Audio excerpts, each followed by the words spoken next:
조갑제 TV 시청자 여러분 안녕하십니까? 2025년 2월 28일 오후 3시 반입니다. 몇 차례에 걸쳐서 한동훈의 선택, 국민이 먼저입니다. 라는 이 책의 내용을 소개해 드리고 있습니다.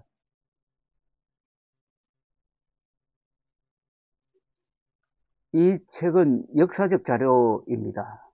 벌써 역사가 되었습니다. 작년 12월 3일에 있었던 비상계엄령 선포가 어떻게 해제될 수 있었고, 해제된 이후에 국민의힘 안에서 무슨 일이 일어났고, 한동훈, 윤석열 두 사람 사이에 어떤 담판이 있었느냐 하는 것을 바로 당사자인 한동훈 전 국민의힘 대표가 아주 기억이 남아있을 때 생생한 기록을 남겼습니다. 이것은 살아있는 역사입니다. 그래서 이 좋고 나쁘고 뭐 찬반을 떠나서 이 책은 아주 훌륭한 기록물로 남을 것입니다. 무엇보다도 재미가 있습니다. 그 사건의 한 주역 중에 한 분이었던 한동훈 전 국민의힘 대표, 당시 국민의힘 대표가 쓴 그림으로 어떤 사안의 핵심에서 증언을 하고 있습니다. 그래서 이걸 소개할 때 저도 상당히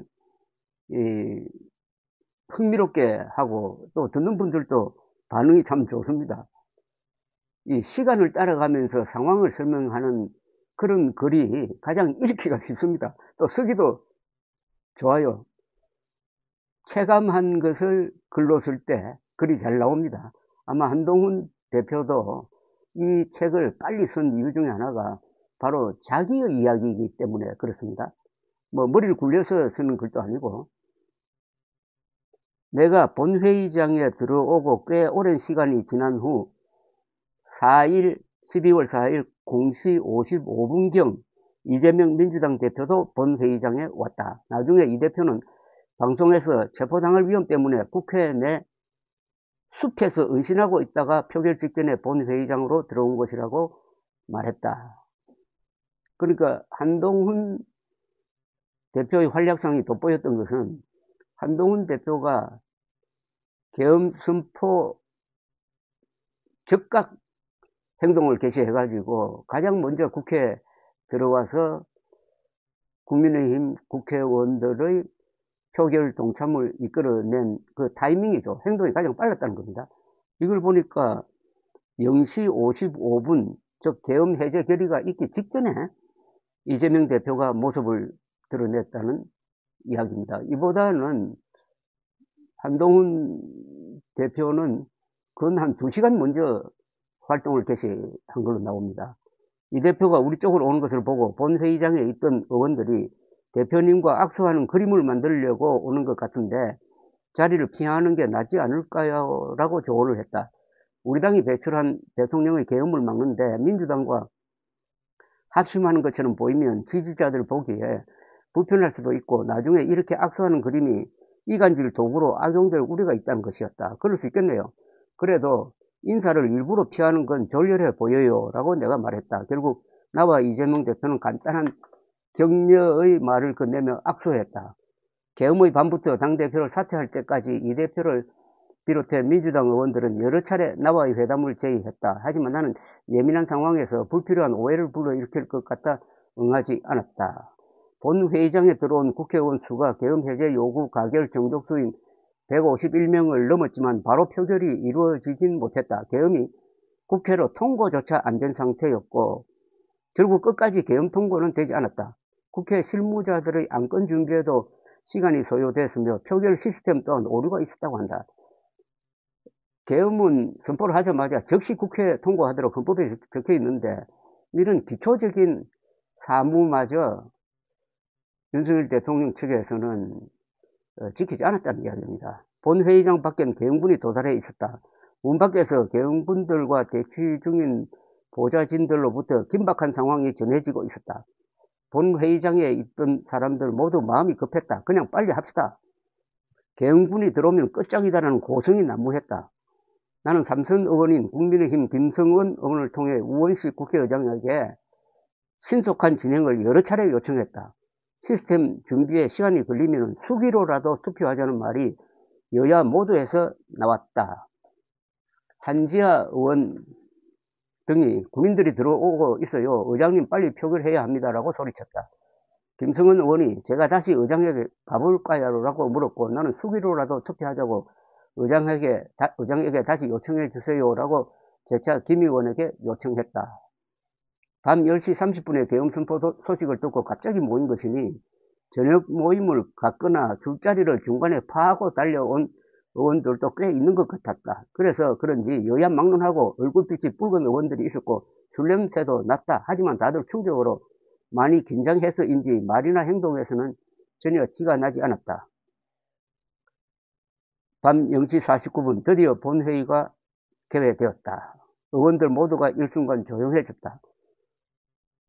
새벽 1시 1분 본회의장에 있던 의원 190명 전원의 찬성으로 계엄 해제 요구안이 통과되었다. 앞서 말한 것처럼 표결에 참여한 우리 당 의원들 18명 중에서 원내대표 방침대로 당사로 돌아가야 하는 것은 아닌지 민주당과 함께 계엄 해제 표결에 참여하는 것이 맞는지에 대해 고민하는 의원들이 몇 명 있었다. 나는 지금 여기서 중간에 나가거나 표결에 참여하지 않으면 나중에 두고 후회할 것이라고 설득했다. 결국 18명 모두 표결에 참여했고 찬성표를 던졌다. 비상계엄을 막는 장면에 이 18명조차 없었다면 국민의힘 의원이 한 명도 참여하지 않았다면 어땠을지 생각만 해도 아찔하다. 그런데 그걸로 끝이 아닐 수 있었다. 나는 대통령이 쉽게 포기하지 않을 것이라고 생각했다. 이미 선을 넘은 고위급 계엄군 관계자들 입장에서는 이대로 물러나면은 자신들이 져야 할 책임에 대한 두려움 때문에라도 뭐라도 해보려 할 수 있었다. 나중에 드러난 수사 결과에 따르면 대통령 국회의 해제 요구 결의 이후에도 두 번, 세 번 계엄하면 되니 그대로 진행하라고 지시했다고 한다. 그래서 한동훈 대표가 또 SNS에 글을 올립니다. 그날 한동훈 대표는 여러 건의 글을 아주 신속하게 올렸습니다. 그게 다 이제 하나의 역사적 자료로 남아있는 거죠. 계엄 해제 직후에 올린 SNS 글은 이렇게 되어 있습니다. 국회가 계엄 해제안을 결의했습니다. 계엄은 실질적 효력을 다한 것이므로 지금 이 순간부터 대한민국 군과 경찰 등 물리력을 행사하는 모든 국가기관은 위법, 부당한 지시에 따르지 않을 의무가 발생합니다. 따라서 국민의 자유와 권리를 제한하는 어떠한 경거망동도 하지 말 것을 강력히 요구합니다. 위법, 부당한 지시는 거부할 권리가 있으므로 이에 따르지 않았다는 이유로 발생하는 법적 책임에 대해서는 반드시 지켜드릴 것입니다. 주권자인 국민과 자유민주주의를 지켜내겠습니다. 이것도 텔레비전 자막을 통해서 그대로 전해줬고 저는 방에서 앉아가지고 이 장면을 보았습니다. 이게 아주 인상적이었습니다. 위법, 부당한 지시는 거부할 권리가 있으므로 이에 따르지 않았다는 이유로 발생하는 법적 책임에 대해서는 반드시 지켜드릴 것입니다. 그러니까 불법한 명령에 항명을 하라는 겁니다. 항명하고 나서의 그 결과에 대해서는 우리가 책임지겠다는 이야기입니다. 국회의 해제 요구 결의와 대통령 해제 발표 사이의 시간이 위험할 수 있어서 메시지를 서둘러 냈다는 겁니다. 그 시간 동안 대통령이 군경에 계엄을 그대로 진행하라는 지시를 할 경우 군경이 지시를 따르지 않도록 용기를 낼 수 있게 도와주는 메시지가 필요했다고 이 책에서 적었습니다. 한동훈 전 대표는 이 책에서 윤석열 대통령이 왜 그런 타이밍에 계엄령을 선포해가지고 코로나를 몰렸던 이재명 대표를 살려주었는지 그걸 이해할 수 없다는 의문점을 던집니다. 이렇게 썼어요. 계엄 해제 요구 결의가 이루어진 순간 다시 대통령을 생각했다. 방탄, 탄핵, 예산농단, 포퓰리즘 선동 등 민주당의 폭거가 도를 넘었다. 반드시 바로잡아야 한다. 열심히 싸웠지만 국민들 보시기에 부족했을 수도 있다. 하지만 이재명 대표에 대한 유죄 판결 확정이 그리 멀지 않은 상황이었고 시간은 우리의 편이었다. 그런 상황에서 도대체 무엇 때문에 이런 일을 한 것인지 안타깝고 답답했다. 만약 계획대로 계엄을 성공시켜 포고령대로 계엄군이 나라를 장악했다고 치자. 그 다음은 어떻게 할 것인가? 2024년에 계엄 정권으로 대한민국 시민들을 얼마 동안이나 억누를 수 있겠는가? 미국 등 우방국들이 이런 계엄 정권을 아무 일도 없었던 것처럼 용인할 리가 없지 않은가? 환율 불안과 주가 폭락 등 경제 불안은 어떻게 감당하려 하는가? 무엇보다 그날 밤을 넘겨도 계엄이 해제되지 않으면 거리로 나온 시민들과 젊은 군인들 사이에 유혈 사태가 발생할 가능성이 컸다. 나는 그게 너무 두려웠다. 이 계엄이 성공하려면 그 유혈 사태가 나더라도 저항하는 시민들을 군을 동원해 진압해야 하는 것이었다. 아무리 생각해봐도 말도 안 되는 무모한 판단이고 행동이었다. 이 계엄은 대한민국의 민주주의와 공화주의에 대한 모욕이자 도전이었다. 나는 민주주의와 공화주의를 지키는 것을 진영의 이해관계보다 우선하는 책임감이 진짜 보수의 정신이라 생각해왔다. 책을 쓰는 지금도 계엄을 막으려 한 나를 배신자라고 부르는 프레임 씌우기가 진행되고 있다. 하지만 묻고 싶다. 만약 그때 계엄을 해제시키지 못했다면 우리나라, 우리 경제와 안보, 보수 진영, 그리고 우리 당이 어떤 처지에 처하게 되었을까? 누가 민주주의와 공화주의를, 진짜 보수의 정신을 배신한 것인가? 그 답은 이 책에 나와 있습니다. 윤석열 대통령이 배신했고 윤석열 대통령의 헌법과 법률을 위반한 무도한 계엄령 선포를 지금도 지지하고 있는 사람들, 그들이 바로 진짜 보수의 정신을 배신한 자이다 하는 이야기를 남기고 있습니다. 이 대목은 이 계엄 사태와 계엄 사태를 진압한 행위에 대한 어떤 역사적 평가를 담고 있습니다. 그 부분을 제가 한번 더 읽어드리겠습니다. 이 계엄은 대한민국의 민주주의와 공화주의에 대한 모욕이자 도전이었다. 나는 민주주의와 공화주의를 지키는 것을 진영의 이해관계보다 우선하는 책임감이 진짜 보수의 정신이라 생각해왔다. 책을 쓰는 지금도 계엄을 막으려 한 나를 배신자라고 부르는 프레임 씌우기가 진행되고 있다. 하지만 묻고 싶다. 만약 그때 계엄을 해제시키지 못했다면 우리나라, 우리 경제부 안보, 보수 진영, 그리고 우리 당이 어떤 처지에 처하게 됐을까? 누가 민주주의와 공화주의를 진짜 보수의 정신을 배신한 것인가? 아주 중대한 문제를 던지고 있습니다. 윤석열 대통령이 헌법을 위반한 비상계엄령을 선포한 것은 객관적 사실입니다. 이것은 이론의 여지가 없습니다. 그랬을 때 보수라고 생각하는 사람들은 어떻게 행동해야 되느냐? 보수하지만은 보수의 가장 중요한 기준은 헌법 수호입니다. 자유민주주의의 가치관을 담고 있는 헌법을 수호하는 겁니다.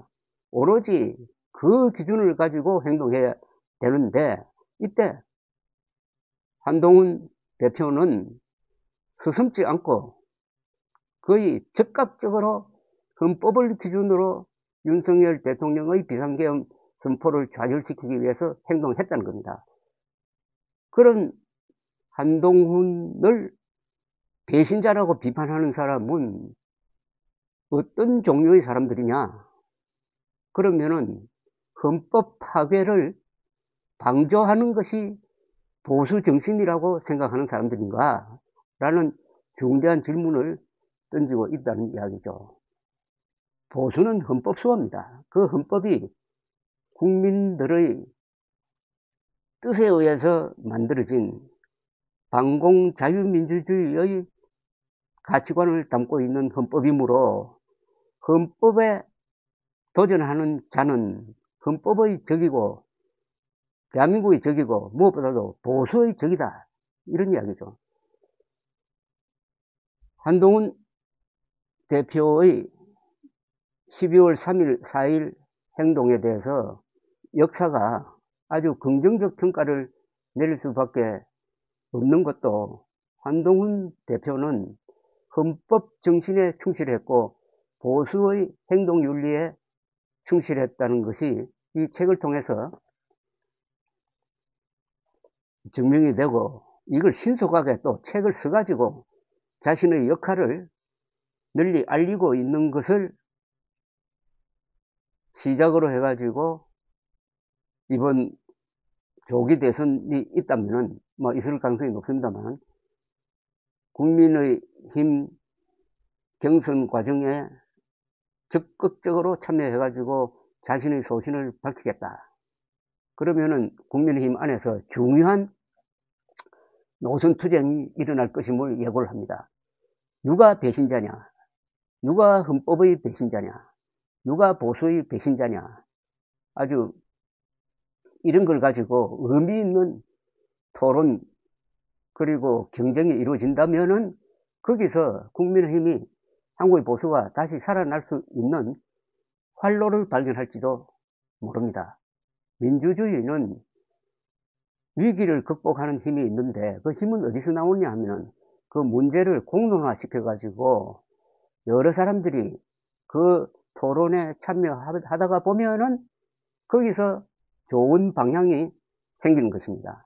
이게 역전 드라마입니다. 역전 드라마는 위기를 기회로 만드는 것입니다. 그러려면 민주적 토론의 절차를 거쳐야 되고 한국에서는 그게 국민의힘의 경선을 통해서 그 토론이 상당히 근사하게 구경꾼인 유권자들에게 전달될 가능성도 있고 그렇게 되면은 오히려 국민의힘에서 뽑힌 후보가 사법 리스크를 많이 갖고 있는 이재명 대표에게 유리한 고지를 점령할 수도 있다. 이렇게 생각이 듭니다. 감사합니다.